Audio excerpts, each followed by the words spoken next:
Donc, je vais essayer de... OK, je vais essayer de me rappeler comment faire pour partager l'écran, et voilà.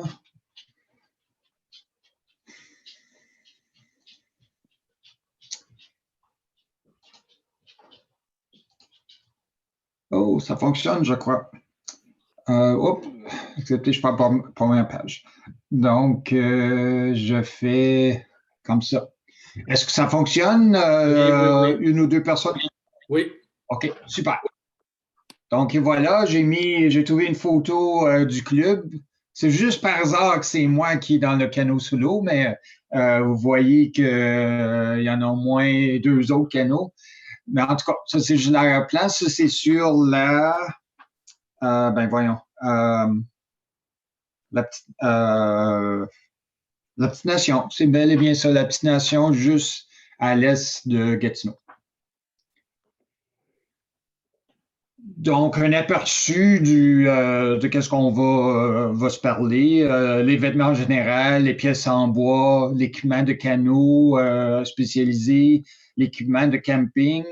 Puis à la fin, j'ai mis quelques fournisseurs, il y en a plein, mais j'ai surtout mis des fournisseurs locaux. Euh, et j'ai rajouté par contre Canot Légaré à la ville de Québec ou juste au nord de la ville de Québec parce que c'est un genre de commanditaire du club. Il nous donne des rabais à nous et à plusieurs autres clubs du Québec. Voilà. Donc, les vêtements.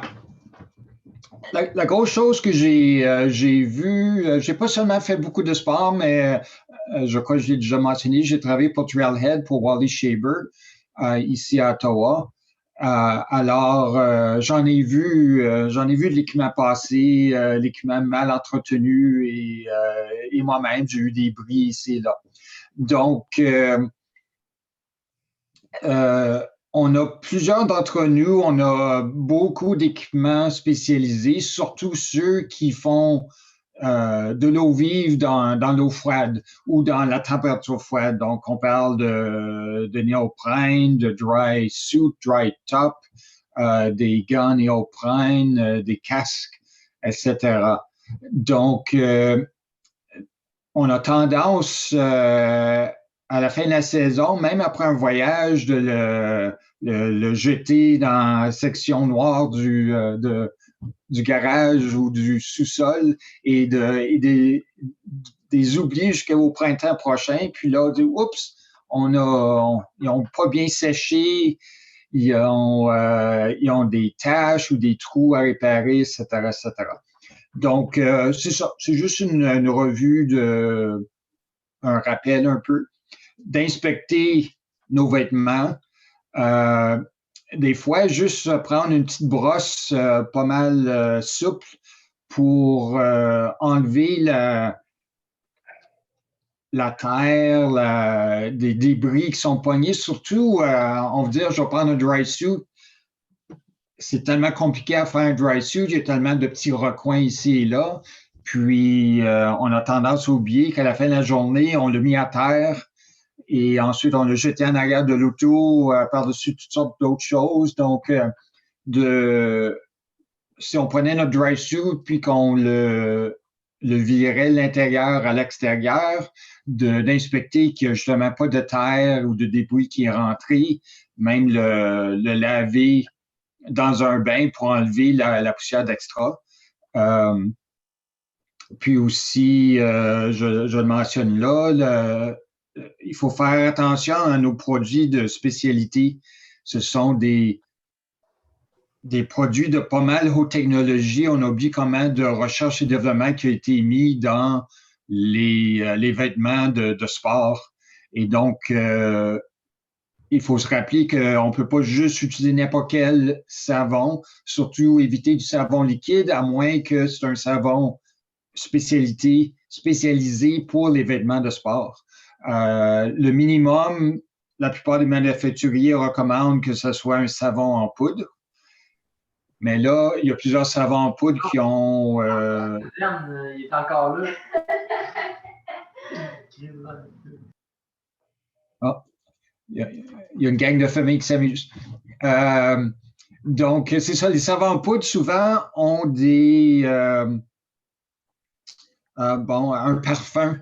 Puis ils disent que le parfum peut actuellement diminuer la performance de certains matériaux.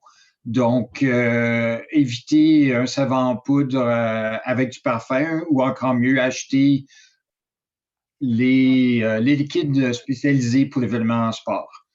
L'autre chose qu'on entend parler souvent, c'est nos produits en néoprène, surtout les wetsuits. Euh, on oublie des fois qu'on a pris avantage, que nous étions dans l'eau en train de nager pour prendre une pause euh, biologique. Alors, souvent, nos wetsuits et même nos bottes, parce qu'on a eu le pied dans les bottes toute la journée, sinon tout durant un voyage, il y a beaucoup de bactéries qui peuvent se retrouver dans ces items-là. Et il existe sur le marché plusieurs savons en liquide, surtout antibactériens. Donc, les faire tremper avant de les mettre de côté. Même, on recommande presque chaque mois de le faire avec nos items en néoprène. C'est ça, j'ai encore plusieurs de nos items sont hautement spécialisés et ensuite on différents matériels comme les dry suits. On ne peut pas simplement les mettre dans la sécheuse pour les faire sécher. Les tissus sèchent à différentes températures ou aussi peut s'endommager à différentes températures. Donc, un dry suit, dry top, les wetsuits, fortement recommandé d'être séchés à l'air libre et de retourner l'intérieur vers l'extérieur, les mettre au soleil si on a une belle vue dans notre salon ou ici il fait encore chaud.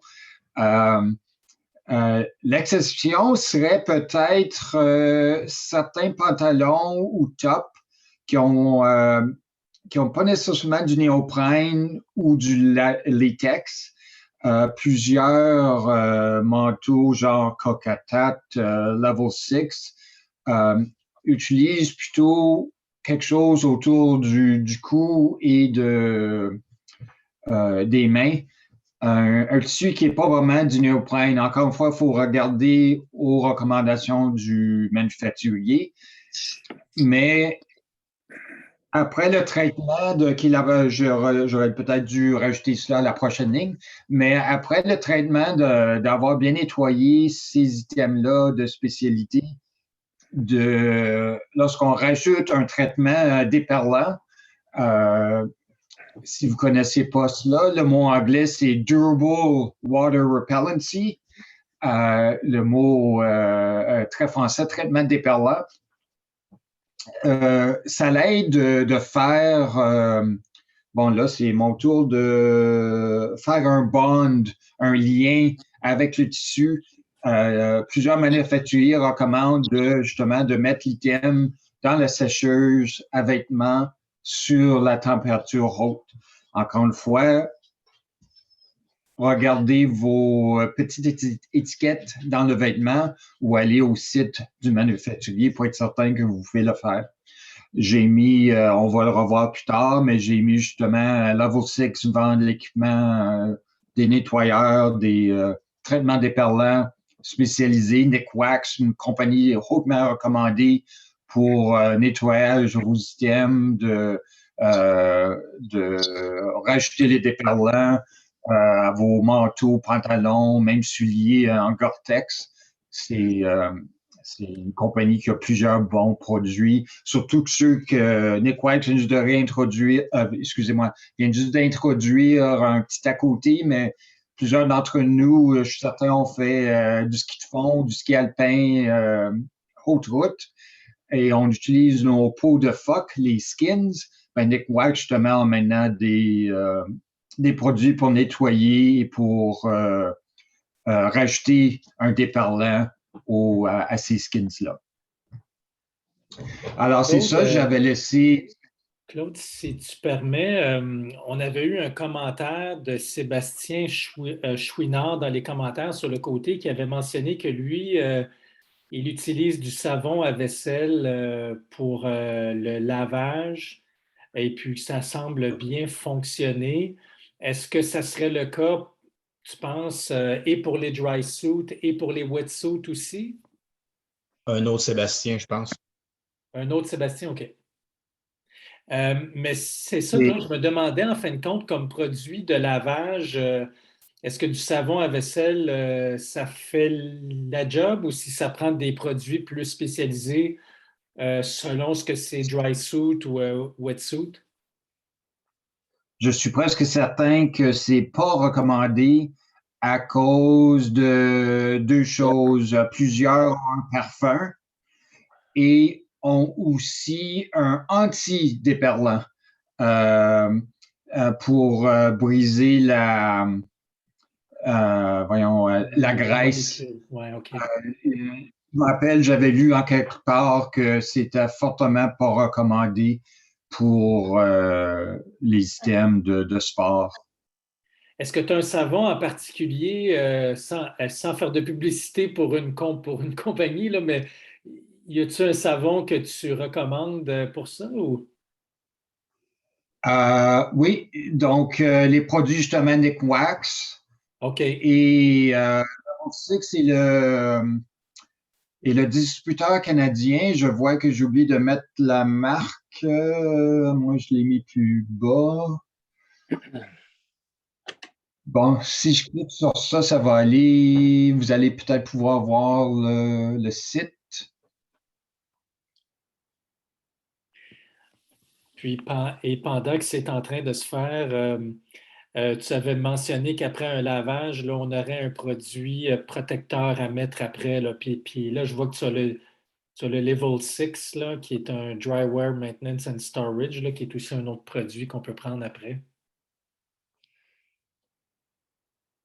Oui, prendre soin de nos systèmes de sport, c'est deux, trois étapes. Donc, il faut vraiment utiliser le bon produit pour le laver. Ensuite, pour rajouter le déperlant. Est-ce que vous voyez la page? Je suis à la Non, page Nick Wax en soi. non, on ne la voit pas, Claude. On ne la voit Ah, pas, OK, mais c'est d'accord. pas grave. Écoute, on est peut-être si ton ordinateur il fonctionne bien à date, là, on peut rester sur la présentation si c'est correct avec toi. C'est un petit enjeu de connectivité. Mais c'est ça, là. Donc, il faut faire attention au savon, peut-être prendre un savon qui est spécialisé, qui ne va pas enlever le protecteur. Puis une fois qu'on le lave, là, ben, il faut mettre un protecteur ensuite, tel que recommandé par le fabricant. Moi, je n'étais même pas au courant de ça, Claude. Alors, merci beaucoup pour les conseils. La plupart des magasins de plein air vont avoir ça, ou même Canadian Tire vont avoir plusieurs produits. Mais que ça soit à Ottawa, Bush Tuca, Trailhead, la nouvelle MEC.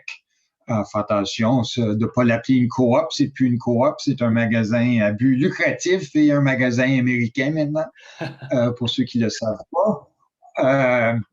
Et Canot Légaré, Mont-Laurier, je ne suis pas certain s'ils ont un magasin spécialisé de plein air, ils doivent, j'imagine. Même peut-être un magasin qui vend des produits de motomarine et de motoneige aurait peut-être des produits déjà pour justement les vêtements pour le skidoo, etc., etc. Donc oui, il y a plusieurs compagnies. Nick Wax, c'est peut-être la plus spécialisée. Mais j'allais voir très vite à Level 6, je l'avais ouvert sur mon écran. Ah.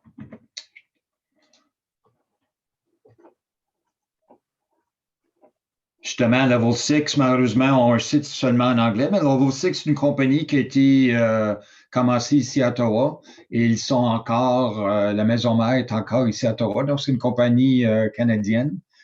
Et je ne peux pas parler puis utiliser ma souris en même temps. Ça a l'air Repair Placement. J'essaie de retrouver le nom de la compagnie. Ah oui, ReviveX. ReviveX, donc R-E-V-I-V-E-X. En tout cas, vous allez voir avec les liens. J'imagine qu'on va pouvoir partager le PowerPoint après. Mais ReviveX fait plusieurs produits pour l'entretien de nos systèmes et la réparation de nos systèmes.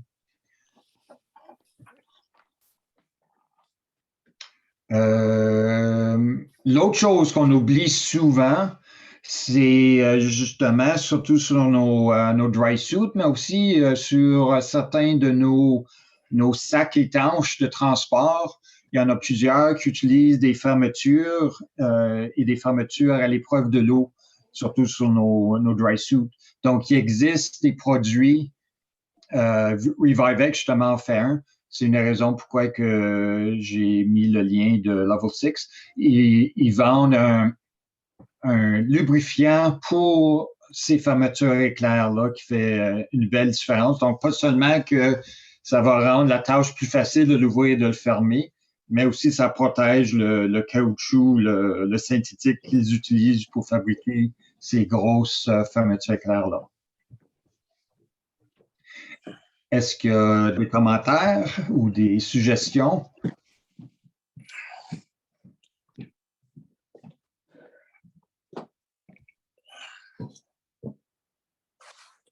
Non, donc on peut continuer. Donc, question de moi, pardon. OK. Pardon, Arthur Hayes, nouveau du club. Juste, je pense que les questions, les lubrifiants de fermeture éclair, c'est à base de silicone? Laisse-moi aller voir s'ils me le disent. J'ai cru comprendre ça avec mon dry suit Stolquist que j'ai acheté cet automne.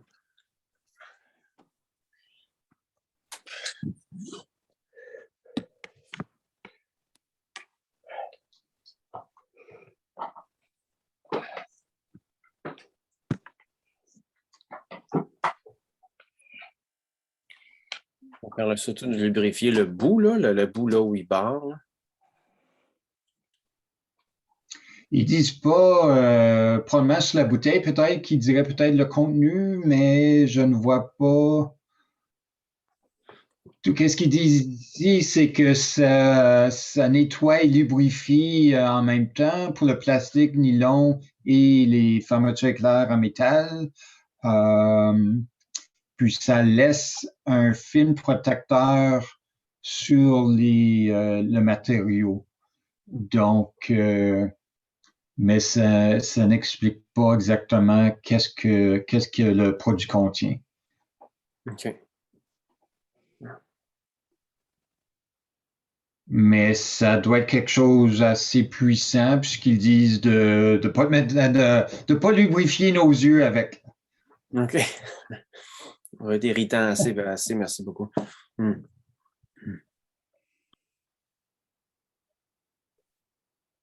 Alors, la prochaine étape, c'est les pièces en bois. Là aussi, j'ai remarqué que on a vu, j'ai vu beaucoup de réparations passer. On avait 2-3 experts qui travaillaient pour Trailhead et on a eu beaucoup de discussions aussi dans le club de temps en temps. Donc, les pièces en bois, il faut se rappeler que ça doit être traité. Surtout ceux qui ont des pagaies des pagaies en bois ou des plats-barres en bois. On les égratigne pas mal et souvent, pour que ces items-là ont l'air plus beaux dans le magasin, souvent, ils ont été simplement traités avec un vernis de surface et non un traitement de profondeur pour le bois. Donc, automatiquement, lorsqu'on les égratigne, tout de suite, l'eau commence à s'imbiber. Et j'ai déjà vu des personnes utiliser des pagaies qui n'ont jamais été traitées, puis ils se demandent pourquoi que nous autres, on aime nos pagaies en carbone ou en fibre de verre. Et on leur passe, puis ils n'en reviennent pas de la différence de poids, mais ils ont oublié de traiter aussi leur pagaie en bois, puis ça a pris de l'eau durant les années. En plus, si la pagaie est très vieille et jamais séchée au soleil, le bois même commence à être pas mal faible. Donc, c'est quelque chose à se rappeler. Donc, la même chose, de vérifier nos pagaies, nos plats-bords, avant d'appliquer un nouveau traitement de profondeur, en profondeur. En anglais, j'oublie le mot français, mais un des produits le plus populaire, c'est le tongue oil, qui est disponible à Canot-le-Garry, disponible à Ottawa dans plusieurs, ben même Canadian Tire les a. Ici à Ottawa, on a 2-3 magasins spécialisés dans la voile. Il y a aussi la maison mère de Lee Valley Tools, que peut-être plusieurs de vous connaissent déjà. Lee Valley, qui est un inventeur ou une compagnie canadienne pour travailler sur le bois et maintenant sur presque n'importe quoi, qui ont inventé plusieurs items, qui ont plusieurs produits pour travailler et protéger le bois. Donc, ils ont justement, j'ai été voir, puis je viens de me réaliser encore une fois, c'est un autre lien que j'ai oublié de mettre. Ah non, il est là. Lee Valley est dans mes liens que j'ai rajoutés. Et alors, l'avantage de ce traitement-là, c'est que ça va en profondeur. Donc, qu'on égratigne notre plat-bord et nos pagaies, le bois est encore protégé. Ça empêche que l'humidité à rentrer trop profondément dans le bois. J'imagine que techniquement, ça rajoute un peu de poids aussi, mais ça empêche l'humidité de pénétrer dans le bois et de rendre la pagaie plus lourde et aussi protège le bois contre le vieillissement. Question, donc, les pagaies, tu mettrais-tu de l'huile de l'huile dessus ou bien du vernis? Moi, je suis contre le vernis parce que justement, le vernis, ça a l'air plus beau, mais une fois que le vernis est passé, il n'y a rien qui empêche l'eau, l'humidité de rentrer dans la pagaie. L'avantage avec l'huile, c'est que oui, le tongue oil est très populaire à cause, je crois, qu'il ne change pas la couleur du bois, mais à ce point-là, tu peux mettre presque n'importe quelle huile, d'huile pour ton patio, pour tes clôtures en bois. Pourvu que ce n'est pas de la peinture, parce que la peinture s'enlève, faut que ça soit l'huile. Donc, une autre huile qui est populaire, c'est le teak oil, T-E-A-K, qui est un peu plus foncé. Donc, si tu veux changer le look de ta pagaie, ou si tu es artiste, tu veux mélanger plusieurs huiles ensemble, j'imagine que ça peut être fait. Mais sur les plats-bords, moi, en tout cas, personnellement, j'aime bien le teak oil sur les plats-bords de Canot. Ça rajoute un brun pas mal spécial. Merci. Donc, l'autre chose que j'ai rajoutée... Claude, si tu permets, on avait aussi une question dans la liste, dans le partage, quelqu'un qui revenait peut-être à la diapo avant, qui demandait juste une petite parenthèse, là, si tu avais des trucs pour trouver les micro-fuites dans les dry suits. OK. La manière, bon, il y a une couple de manières de le faire. Dry suit, le problème avec les dry suits, contrairement à ce qu'on voit souvent sur YouTube, on voit des trucs de comment trouver un trou dans un ballon à air ou un matelas. Ils ont tendance à avoir des matériaux plus légers que ce qu'on retrouve dans un dry suit. Donc, mettre un peu de savon sur le ballon de pointe ou le ballon central, puis là, de mettre la pression sur le ballon, de remplir d'air en premièrement, et de mettre la pression, puis là, on espère de voir des petites bulles sortir. Ça fonctionne très bien, mais sur un dry suit, c'est un peu plus difficile.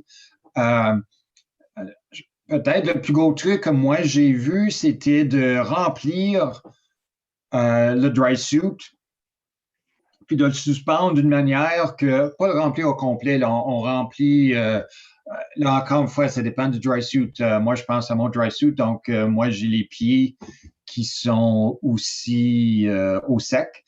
Donc, il y a des bottillons qui sont bâtis dans mon dry suit. Puis, donc, tu peux remplir une jambe à la fois euh, en, en respectant que l'extérieur du dry suit soit au sec, est sec. Puis là, de voir si après une demi-heure, une heure, s'il n'y a pas un ruissellement qui se passe vers l'extérieur du manteau.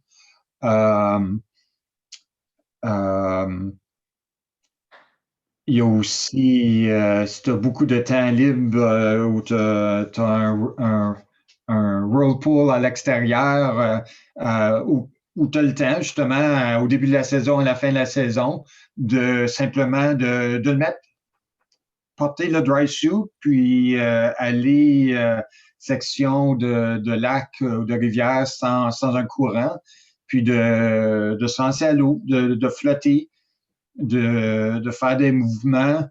Là, il faut faire attention parce que ça dépend de l'état des manchons pour le cou, pour les pieds ou les mains.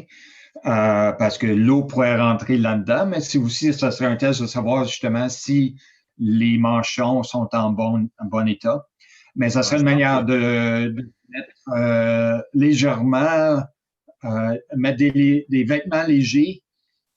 Donc, on ne ferait pas ça tout de suite au début du printemps, on attendrait un peu, puis de voir justement si on sent qu'il y a de l'eau qui rentre durant nos mouvements. Bon, je pense que c'est ma patte gauche.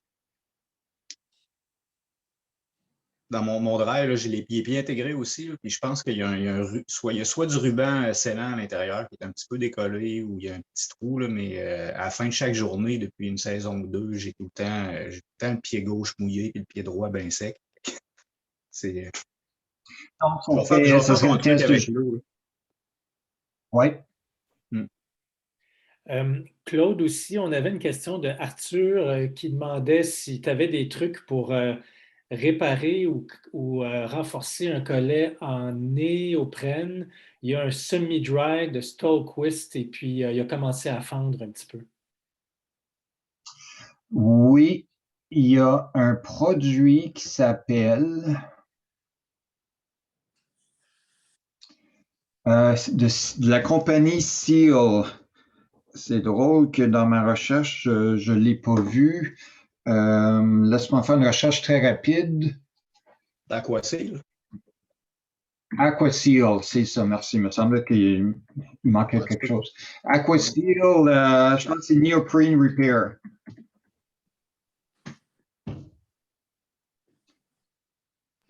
Merci, Claude. Et puis, cette produit-là, merci de Jean-François de soulever la question.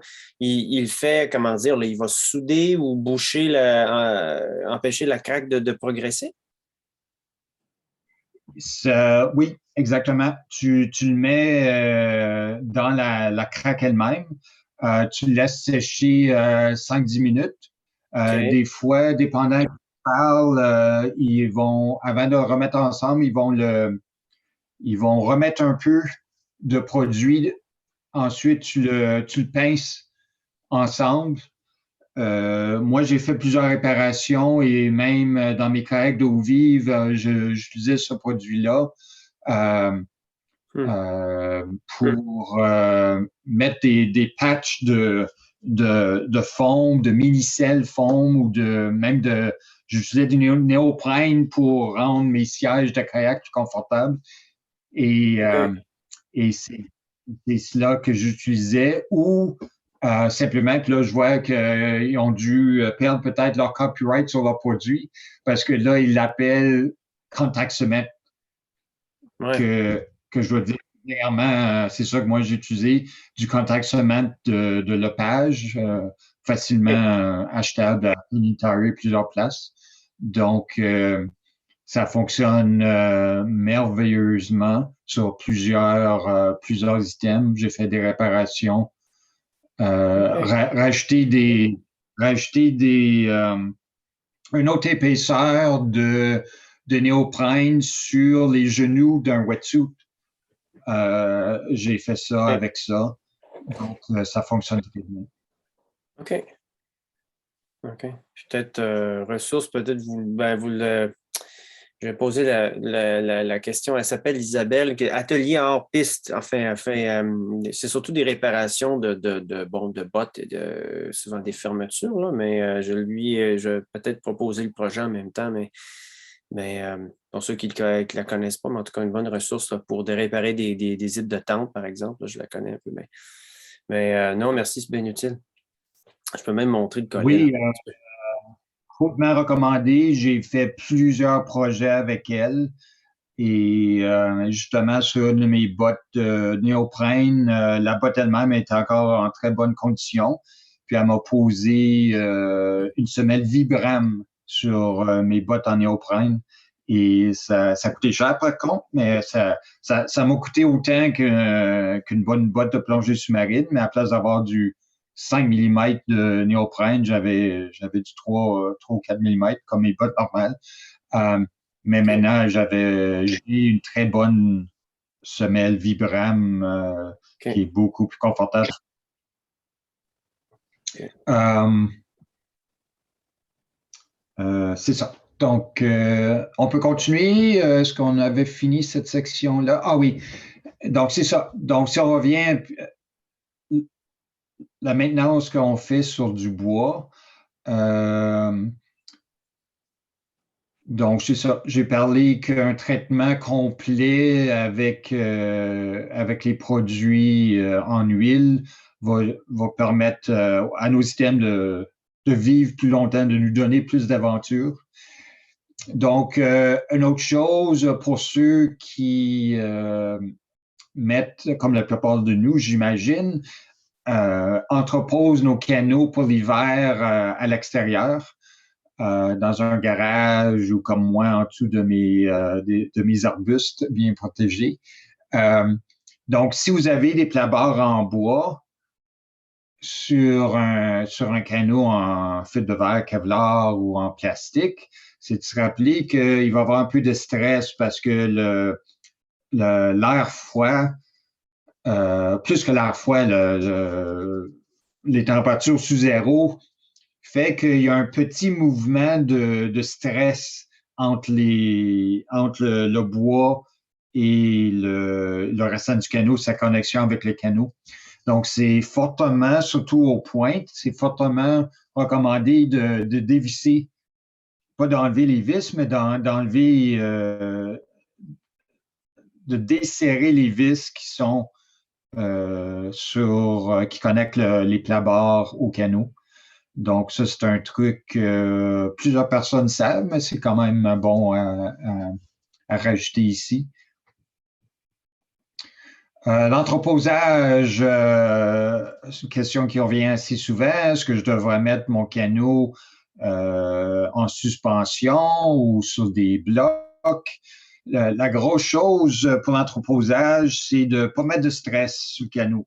Donc, c'est pas. Vous pouvez utiliser des cordes ou même des sangles, mais mettez-les pas à l'extrémité du canot, ou simplement les accrocher après les cordes si on a juste le canot.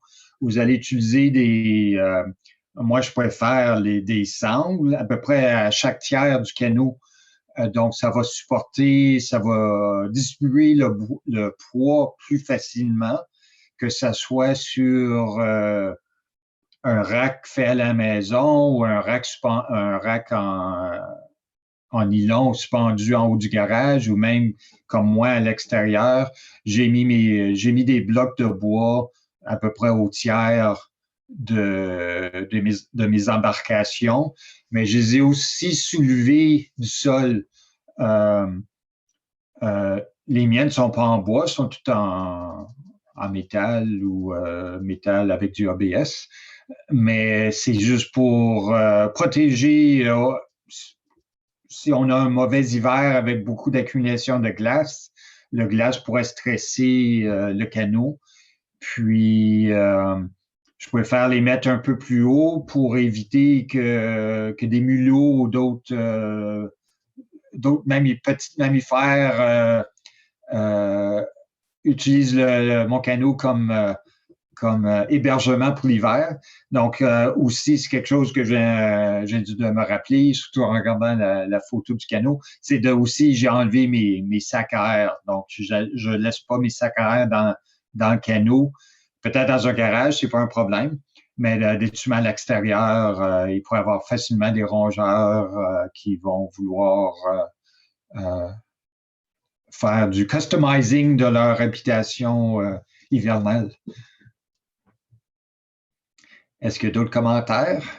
Ah, excuse-moi, réparation, c'est ça. Moi, j'avais... il y a une dame qui a demandé, qui a peut-être des questions, mais pour l'école, il y a tellement de différents cols dépendant du travail à faire, puis de quel item doit être collé un à l'autre, que ça peut être une discussion pas mal technique. Mais si elle a une question en ce moment, je suis certain qu'entre nous, on pourrait avoir de bonnes recommandations. Je pense qu'elle a dû quitter la conversation, mais elle va peut-être revenir un peu plus tard.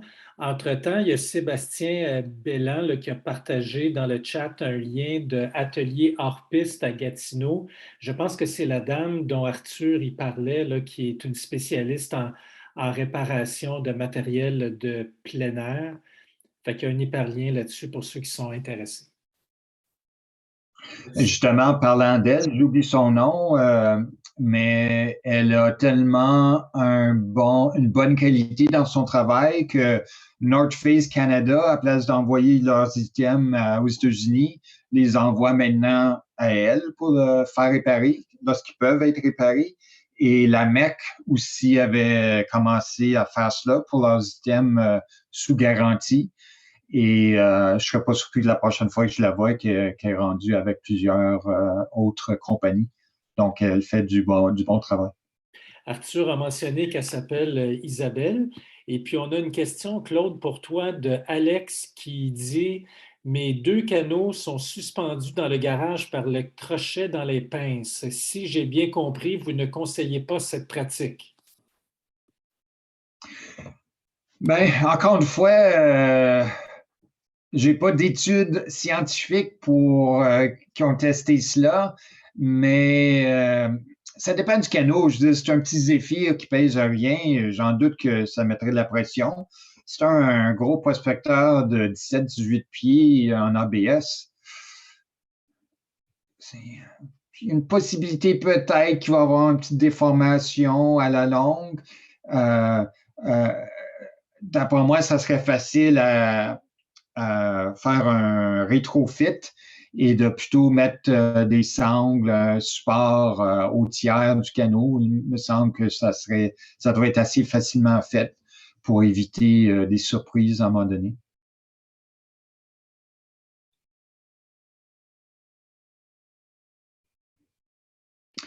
Alors, on peut passer à la prochaine étape. Ça fait longtemps que je n'ai pas fait une présentation. Est-ce que je parle trop vite, trop lent, pas assez, trop? Moi, je trouve que c'est parfait, Claude. Là, tu fais bien ça. Tu nous parles lentement, tu expliques bien, tu es flexible avec les questions. Tu es un vrai pro. Merci. Donc là, c'est une section que j'ai vu beaucoup d'oubli et je suis coupable aussi de l'avoir fait. C'est tous nos accessoires qu'on utilise pour le canot, le camping, puis nos autres sports. On oublie souvent beaucoup de maintenance à faire. Les 2 premiers items, c'est nos VFI, nos vestes de sauvetage et nos sacs à cordes. Ça en envoie du millage, ça, puis de l'aventure. On les jette à gauche, à droite. Ça récolte beaucoup de poussière et de poussière fine. Oui, ils rencontrent aussi beaucoup d'eau, donc ils se font peut-être un lavage durant nos aventures en eau vive. Mais cet été, justement, j'avais 2 de mes VFI vieux de plusieurs années que quelqu'un m'a demandé si j'en avais acheté des nouveaux parce que juste aller les laver, moi j'ai une laveuse frontale. Je recommanderais de seulement utiliser une laveuse frontale et non une laveuse verticale avec son remue-ménage, malgré qu'il y en a des nouveaux maintenant qui n'utilisent plus un système central. Mais ça l'a fait vraiment un bel job. J'avais complètement oublié d'en prendre soin. Puis le rouge et l'orange, j'avais aussi plusieurs traces d'huile peut-être ou des lignes noires, en tout cas ici et là. Puis ça l'a fait du beau travail. Les sacs à cordes aussi. Excusez-moi, sac à cordes, je suis allé le laver dans une machine. C'est fortement recommandé d'utiliser le lien du pompier. J'aurais peut-être dû trouver un vidéo, excusez-moi. C'est une manière d'éviter que les cordes s'en mêlent. Donc, en quelque sorte, qu'est-ce que tu fais? Tu fais des huit avec la corde continuellement jusqu'à temps que tu reviens à moitié de la corde. Puis là, tu commences à faire des huit avec l'autre moitié. Donc, ils restent ensemble. À cause que tu fais des huit, les sections des cordes sont séparées. Donc, quand tu laves et que tu le sèches, ça permet un lavage complet et un séchage complet de la corde. Je vais peut-être essayer de trouver un vidéo qui démontre cela. Donc, c'est ça, une fois sorti de la laveuse, la corde n'est pas entremêlée, tu n'as pas 2000 nœuds à défaire. L'autre chose aussi, qu'il y a un traitement que tu peux faire pour ton VFI, ton sac à corde, la corde elle-même, et tu peux rajouter justement un déperlant comme ça, qui est pas mal spécial, parce que ça veut dire que quand tu lances ta corde à l'eau, ben, elle absorbe pas autant d'eau. Elle aussi, ce déperlant-là aussi permet éviter que la poussière qui rentre dans la corde, en tout cas jusqu'à un certain montant. L'autre chose aussi, c'est que tes items demeurent plus propres. Le VFI et d'autres vêtements, tu peux, j'ai oublié d'en parler justement dans la section de vêtements. Il y a plusieurs produits qui existent sur le marché que tu peux rajouter à ton VFI. Sac à corde, je ne sais pas s'il y aurait un atout à le faire, mais moi, je pensais au VFI, à nos vêtements, nos dry top, nos paddling, nos dry suits, de rajouter un anti ultraviolet qui permet à rajouter plusieurs années de performance à nos systèmes.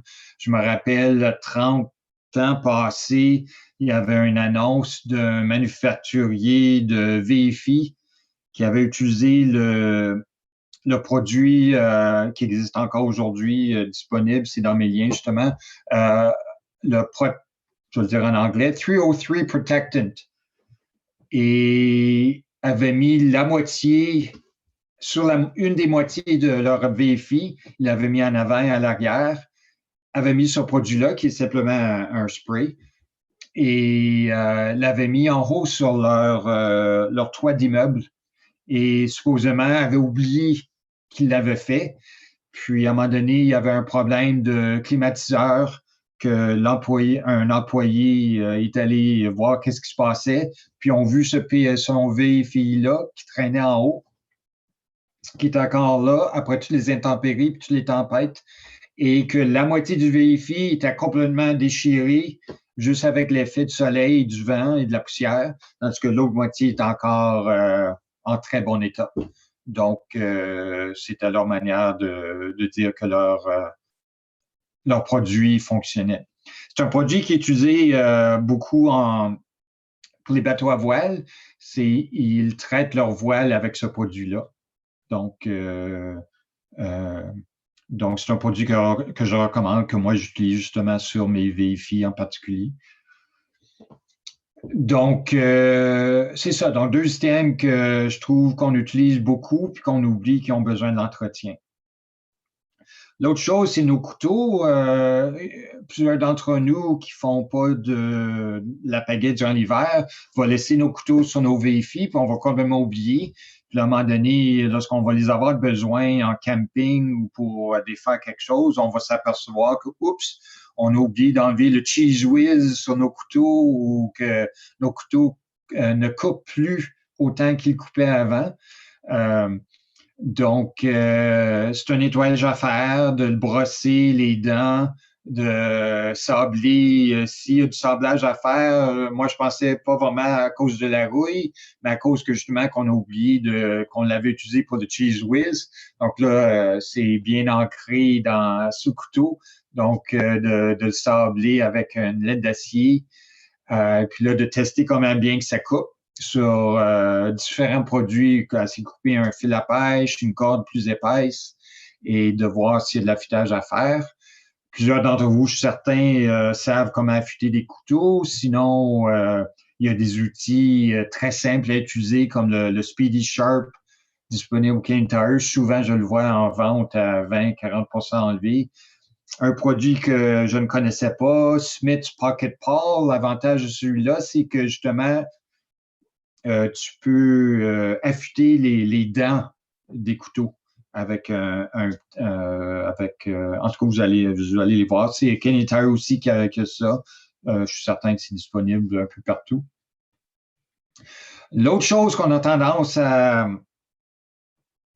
utiliser beaucoup et d'abuser, c'est nos barils bleus et d'autres contenants. Donc, les barils, surtout les barils qu'on utilise pour mettre de la nourriture, on oublie qu'il y a peut-être un autre contenant qui a laissé un certain montant de leur produit déferler dans le baril.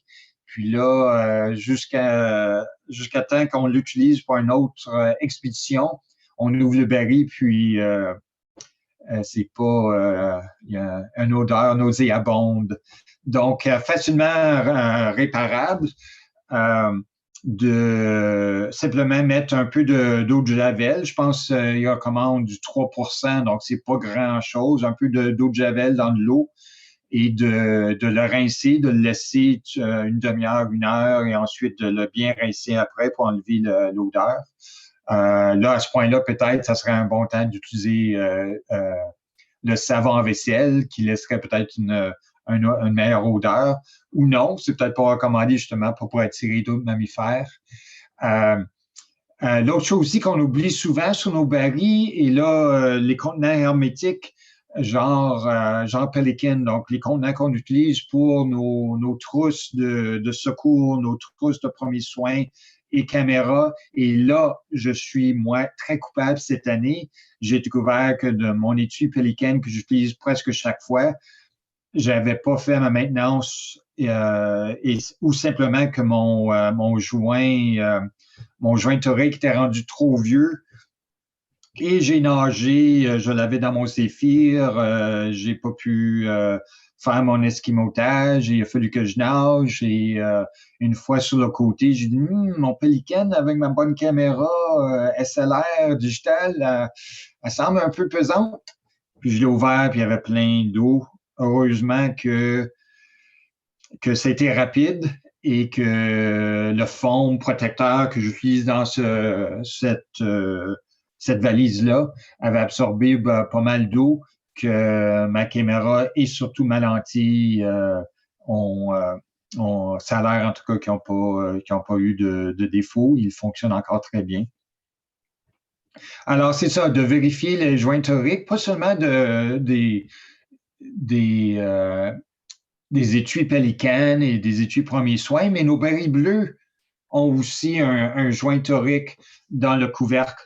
Donc, mais qu'est-ce que j'ai découvert que, dépendant du modèle du baril, c'est que des fois, c'est collé. Donc là, on peut pas nécessairement les enlever, mais il y a beaucoup de poussière qui se récolte dans ces couvercles de barils-là. Donc, d'utiliser une brosse à dents, de nettoyer, ensuite de mettre un produit comme Armor All, un produit de Nick Wax ou d'un autre manufacturier pour protéger le joint torique, pour que ça demeure malléable. Et lorsqu'on le serre sur l'autre moitié, que justement que ça prévient à l'eau de rentrer dans nos récipients.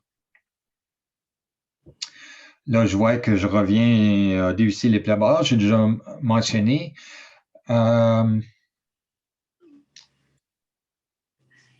oui, donc une autre chose, c'est plusieurs d'entre nous, on utilise un pompe à eau manuel et j'ai vu souvent les personnes comment utiliser leur pompe à eau, puis ça fonctionne très mal. Ils ont la difficulté à mettre de la pression. Donc, justement, ça a besoin d'être défait ça, de temps en temps, dépendant du système intérieur, comment ils ont mis ça ensemble. La pompe et la soucoupe intérieure qui justement peut pousser l'eau ou pousser l'air pour pousser l'eau. Ça a besoin d'être entretenu et ça a besoin d'être lubrifié. Le lubrifiant peut être aussi simple qu'un Armor All, un enjoliveur de roues pas de roues, de pneus d'automobile Armor All qui va rajouter un lubrifiant et un protecteur ultraviolet à la pompe. Ça fait une belle différence. Oui, Claude. Commentaire, suggestion? Oui. Pour les barils, si on voudrait chercher un gasket, où tu irais pour ça? Ouais, c'est difficile à trouver. Faudrait demander à Trailhead, Canot-le-Garry, ou même souvent, si tu es chanceux, dans un coin industriel, tu vas peut-être voir une compagnie qui a l'air d'avoir accumulé des barils bleus et d'aller voir, demander, de ne pas gêner, puis d'aller voir s'ils ont quelque chose comme ça, ou bien simplement, souvent, il y a des compagnies qui importent les items parce que ça vient de là, les barils bleus. Les barils bleus, c'est pas une invention pour les canaux, mais c'est justement Wally Shaver qui va être un invité dans les prochaines semaines. C'est lui qui a vu ça dans une exposition en Europe. C'est lui puis Chris Harris, l'autre propriétaire de Trail, qui ont commencé à importer cela au Canada pour leur expédition, pour leur compagnie Black Feather. Puis c'est comme ça, c'est parti cette idée-là d'utiliser des barils. Ou sinon, si vraiment tu peux pas en trouver, ben là, il y a plusieurs compagnies qui ont des joints toriques ronds. Tu peux l'amener à Kenny Tire, voir qu'est-ce que les autres ont.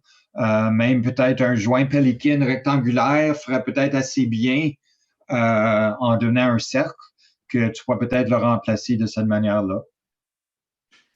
Bon. Oui. Robert, est-ce que tu voulais ajouter une complémentaire?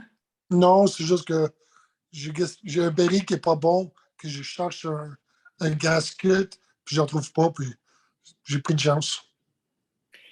Claude, je me demandais aussi pour les couteaux à VFI, lorsque j'en ai acheté un, je trouvais qu'il ne coupait pas beaucoup et puis je me suis dit, peut-être que de la manufacture, ils les aiguisent pas beaucoup pour pas qu'on se coupe trop ou qu'on se blesse en cas d'urgence, là, mais il me semble de la façon que tu parles, puis il y a quelqu'un d'autre dans le chat, Sébastien Chouinard aussi, qui a dit qu'on ne devrait définitivement pas l'utiliser pour faire d'autres choses, comme ouvrir des boîtes de conserve pour qu'il continue à couper bien. J'ai l'impression que lorsqu'on achète un couteau neuf, il faut peut-être qu'on l'aiguise plus pour que ça coupe vraiment bien, puis de ne pas être gêné avec ça. Hein? Ça dépend des marques, ça. Ouais. Je dirais que ça dépend des marques parce que tu as certaines marques de couteaux, ils vont te livrer le couteau très bien aiguisé, mais tu en as d'autres, j'ai remarqué que c'est pas terrible comme aiguisage. Peut-être que ça y prend une finition, mettons, pas un réaffûtage complet. Là. OK, merci pour ça. Gerber, entre autres, leurs couteaux sont de super bonne qualité, mais ils viennent pas super aiguisés, je trouve. Ouais. Merci. Alors, je pense que dans le temps, on va être pas mal bon. Il me reste vraiment seulement une page. Alors, si je passe à l'équipement de camping, bon, ça va être une revue quand même. Ça va être peut-être des bonnes discussions ici aussi parce que on en a tellement d'équipements. On aime acheter voyons, des accessoires. Mais c'est ça. Donc, tente, matelas, sac de couchage, ils ont tous besoin d'être lavés de temps en temps.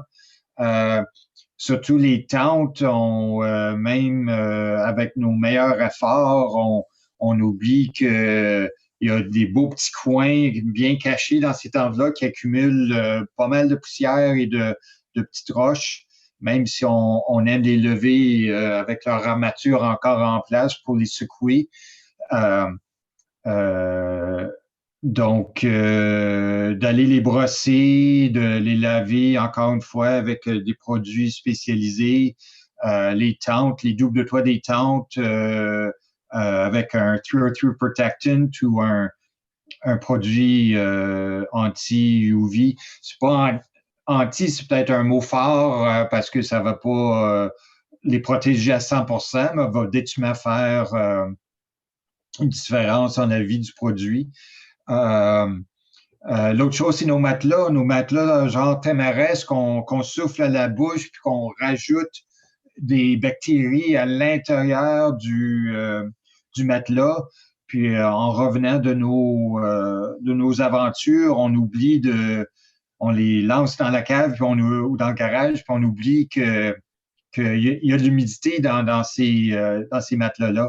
Donc, une manière facile de le faire, c'est de les ouvrir, de les mettre au soleil, debout. Comme ça, les rayons de soleil vont réchauffer le sac, le matelas, et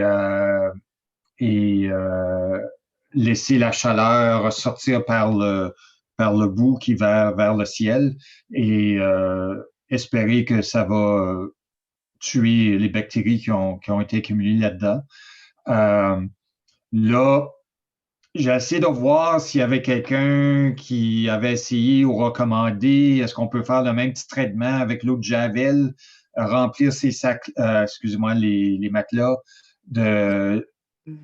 d'une substance qui pourrait vraiment tuer les bactéries. J'ai pas pu trouver une recommandation, mais c'est quelque chose à la Trump je ne sais pas si ça fonctionnerait si vraiment on a un vieux matelas qui commence à sentir, c'est peut-être trop tard à ce point-là, mais je me demande si juste la chaleur du soleil serait assez pour tuer les bactéries. À cause que ces matelas-là ont du foam intérieur, donc le foam lui-même a des millions d'ouvertures, donc ça serait, j'imagine que si on fait ça, le matelas va sentir l'eau de Javel pendant très longtemps. Mousqueton, autre chose qu'on utilise très souvent. Si tu permets, Claude, on a eu une question dans le chat de Sébastien Bellan qui demande si, pour les tentes, est-ce que vous traitez l'ensemble de la toile extérieure ou seulement les coutures?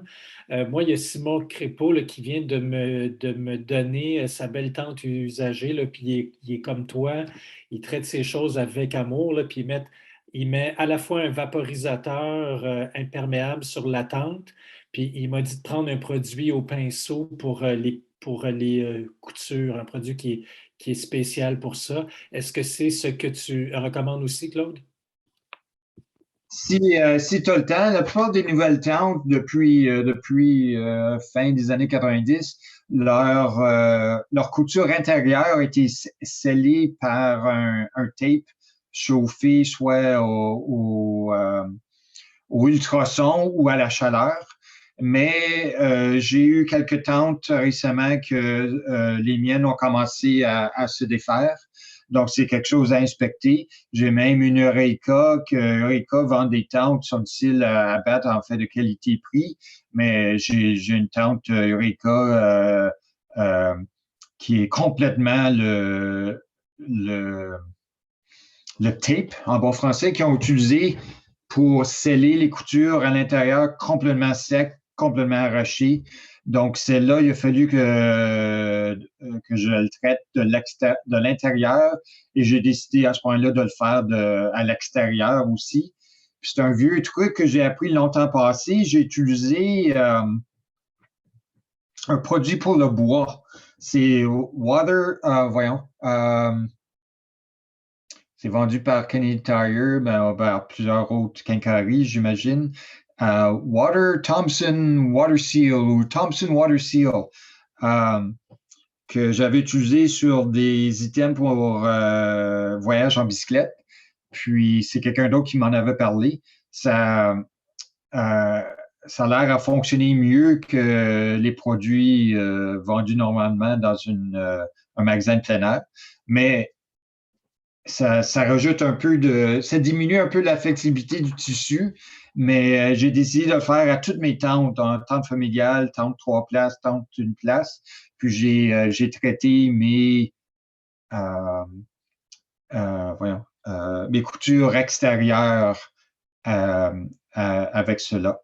Puis j'ai même peinturé mon abri camping, abri de pique-nique camping complètement avec ce produit-là. Puis justement, je l'ai testé justement dernièrement et complètement imperméable.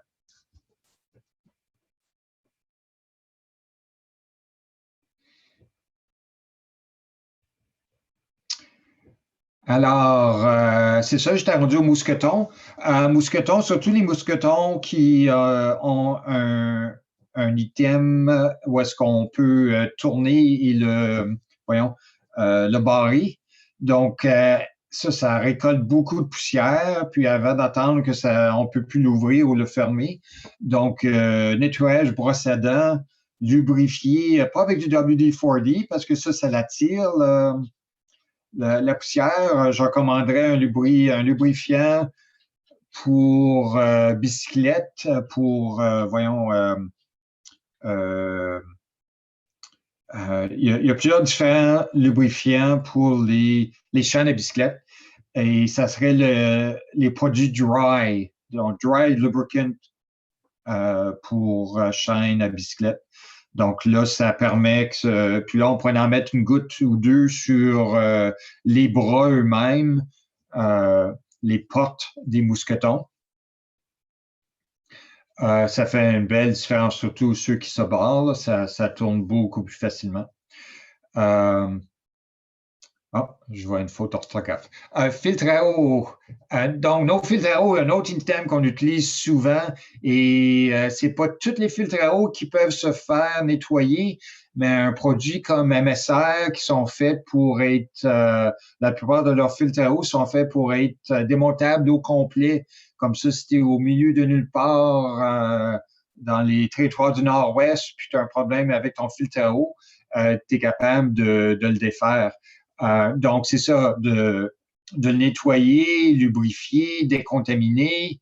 Les noyaux MSR, tu peux les sabler tranquillement, les nettoyer, sabler, qui enlèvent les bactéries récoltées par le noyau et ton filtre redevient facile à pomper, justement.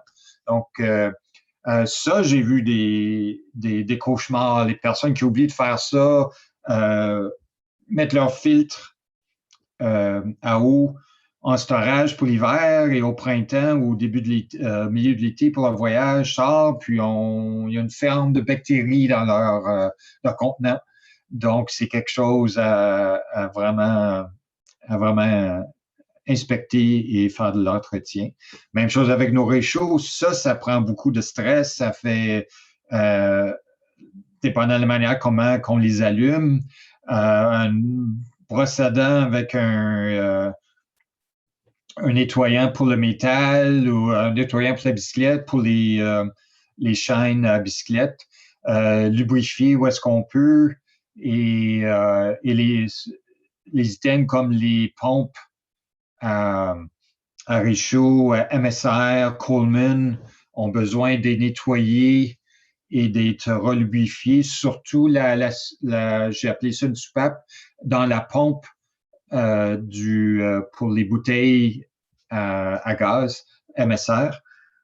Ça doit être, il y a un petit Il y a un petit bout de, c'est fait en cuir, je m'appelle bien. Et cela doit être justement lubrifié plusieurs fois par année. Donc, plusieurs personnes oublient à propos de cela. Nos lampes frontales, nos lampes de poche, souvent on oublie d'enlever les batteries avant de les mettre de côté. Et les batteries coulent ou simplement qu'il y a eu l'humidité là-dedans et que nos connexions ont pris un peu de rouille. Donc, de bien vérifier nos lampes de poche et en même temps les batteries. On a-tu oublié que nos batteries sont désuètes? C'est le temps de les remplacer. J'en ai pas une, donc j'ai pas vraiment pu regarder, voir s'il y avait vraiment quelque chose à faire, mais plusieurs d'entre nous, on utilise des pompes submersibles pour évacuer l'eau de nos canaux. Donc, il doit y avoir une certaine maintenance à faire sur ceux-là, ou peut-être que non, c'est peut-être tellement bien scellé qu'il n'y a rien à faire, excepté peut-être de regarder justement la batterie et les connexions de batterie pour ces items-là. Claude, à ce point-là, Claude, si tu permets, on a une question en ligne de Geneviève dans le chat. Quel genre de sac de couchage vous recommandez entre duvet ou synthétique? J'aime beaucoup le duvet, mais je ne sais pas si c'est un bon choix pour le canot camping. Pour moi, ça n'a jamais été un problème. Lorsque des personnes, et surtout lorsque je travaille, et je travaille encore dans le plein air pour un magasin ici à Ottawa, très temps partiel. C'est une job, en tout cas, c'est bouche-touka. Et ça m'agace lorsque quelqu'un dit à quelqu'un d'autre, à un client ou à un camarade, « Ah non, utilise pas le duvet, c'est pas fait pour le canot camping. Si ça devient trempe, tu perds toute ta chaleur. » Ben oui, mais si ton sac de couchage en synthétique est tellement trempe que ça, tu vas pas avoir grand chaleur dans ton sac de couchage synthétique. La grosse chose pour moi, c'est que quand est-ce qu'il va devenir trempe ton sac de couchage? Si ton sac de couchage est juste dans un étui, en plus, peut-être est dans un étui où est-ce qu'il y a eu des sangles pour le compresser, ben, prends ce sac de couchage-là, puis toi-même, lance-les à l'eau. Combien d'eau va vraiment rentrer dans ce sac de couchage-là, qui est tellement compressé? Je comprends s'il n'est pas compressé, puis il se met dans un sac, oui. Mais là, à ce point-là, où est-ce qu'il est ce sac-là? Il est dans ton baril, dans ton sac étanche, ouais, puis que tu as renversé, que le canot a passé dans des grosses rapides, les sacs ont passé dans des grosses rapides. S'il n'y a pas d'eau qui est rentrée, même s'il y a un peu d'eau qui est rentrée, il va presque avoir pas d'eau qui est rentrée dans un sac en duvet. La belle chose, c'est le sac duvet dans ton baril ou dans ton sac étanche prend presque pas d'espace comparé à l'équivalent en synthétique. Il va prendre le tiers de ton baril ou ton sac à camping. Donc, pour moi, il n'y a aucune excuse qu'un sac devienne trempe. Je ne parle pas de bad luck. Je ne parle pas qu'un arbre qui est tombé durant une grosse tempête sur la tente, puis là, tout le monde est devenu trempé. Ou que, comme moi, ma malchance d'être pris sur une rivière qui a dépassé les rives de la rivière durant la soirée, puis au milieu de la nuit, on s'est réveillé, puis notre tente flottait. Donc là, lorsqu'on a ouvert la porte de la tente, toute l'eau est rentrée, puis toutes nos choses étaient trempes. Mais ça, c'est une autre histoire. Donc, c'est ça. Si tu achètes un sac en duvet, ça te sauve du poids. Techniquement, un bon duvet va durer plus longtemps qu'un isolant synthétique. Alors, si tu fais de la randonnée pédestre, du canot camping, c'est un sac en duvet devrait être mis dans un sac étanche ou dans ton sac à dos, il devrait avoir un sac étanche pour pouvoir mettre les choses que tu veux pas qui deviennent trempe. Et un baril, c'est superbe pour des sacs à couchage. C'est rare que j'ai vu de l'eau rentrer dans un baril, excepté justement si son joint était trop vieux ou que c'était mal fermé pour une raison ou d'une autre. Donc, moi, je suis complètement pour des sacs en duvet. Moi, j'ai 4 sacs de couchage, puis les 3 que moi j'ai achetés moi-même, c'est du duvet. Puis, qu'est-ce qui est un peu drôle, mon sac de couchage le plus chaud, moins 20, moins 30, c'est quelqu'un qui me l'a donné puisqu'il ne l'utilisait plus. C'est un sac synthétique. Donc, il est immense. Tu n'as pas ce que besoin d'une motoneige pour l'amener avec toi. Donc, moi, je suis pro duvet. OK, ben merci beaucoup, Claude. Et Geneviève a dit merci beaucoup, youpi, je vais m'en acheter un en duvet. Et puis il y a Rémi Rousseau, et puis il y a Rémi Rousseau après ça qui dit est-ce que Claude ou des membres du groupe auraient des suggestions de marque ou modèle d'un bon VFI pour le canot en rivière? Ben moi, je veux dire mon point de vue, il y en a plusieurs bonnes compagnies. Achète pas un VFI par la malle. Achète pas ça Amazon, achète pas ça même d'une grosse compagnie. Va l'essayer.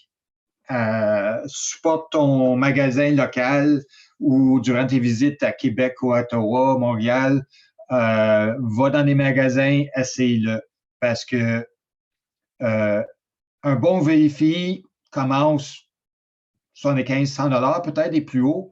Mais il y a tellement de variations dans les designs que je recommande de les porter. De l'essayer, excuse-moi, avant de l'acheter. Mais des marques de commerce, il y a Level 6. Ben, Level 6, pas vraiment, c'est fait par... ou là, j'oublie, c'est fait par une compagnie canadienne. Il y a plusieurs compagnies canadiennes, justement, si vous voulez supporter l'économie canadienne un peu plus. Il y a,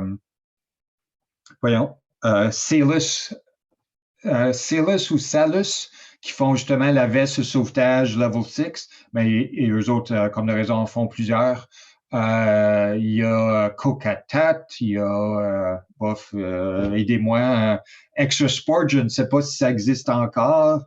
Moi, les miennes sont Lotus. Puis justement, la compagnie Lotus avait été achetée par Patagonia, puis éventuellement Patagonia a décidé que c'était pas vraiment leur marché de faire des VFI, puis ils ont vendu ça, puis là, c'est rendu... Oh, j'oublie le nom de la compagnie. Notre instructeur d'eau vive du cours de sauvetage en eau vive avait justement la veste. Astral? OK, c'est eux autres? C'est rendu Astral, oui. OK. Ah, tu as raison, parce qu'il y avait le logo Lotus sur... Oui, c'est ça, c'est bel et bien Astral. Oui, tu as raison. Astral aussi font, à cause que c'est une compagnie pour des produits d'eau vive, ils font plusieurs accessoires autres que des VFI. On a une autre question, Claude, qui est de Arthur. Si on a des recommandations pour les dry suits pour enfants, genre 9 à 10 ans et plus, parce qu'il ne semble pas y avoir grand-chose sur le marché. Ouf, ça, faudrait que je fasse une recherche. Si quelqu'un aurait ça, je me demande si ce ne serait pas la compagnie canadienne, que le nom est très similaire à celle que quelqu'un vient de dire, là, Astral, Atlas. C'est la compagnie Atlas qui est originellement une compagnie de produits pour la plongée sous-marine. Donc, je sais qu'il y a plusieurs jeunes enfants, adolescents qui font la plongée sous-marine. Donc, peut-être que Atlas aurait des combinaisons dry pour jeunes adultes, enfants. Level 6 en font plusieurs modèles, mais là, il faudrait que j'aille voir. Le lien, justement, là, sur ma présentation, Level 6, je l'ai une ou deux fois. Justement, c'est la première. Donc, tu pourrais aller voir sur Level 6, voir quelle grandeur qui offre leur dry suit. Mais Je vais aller tout de suite faire un petit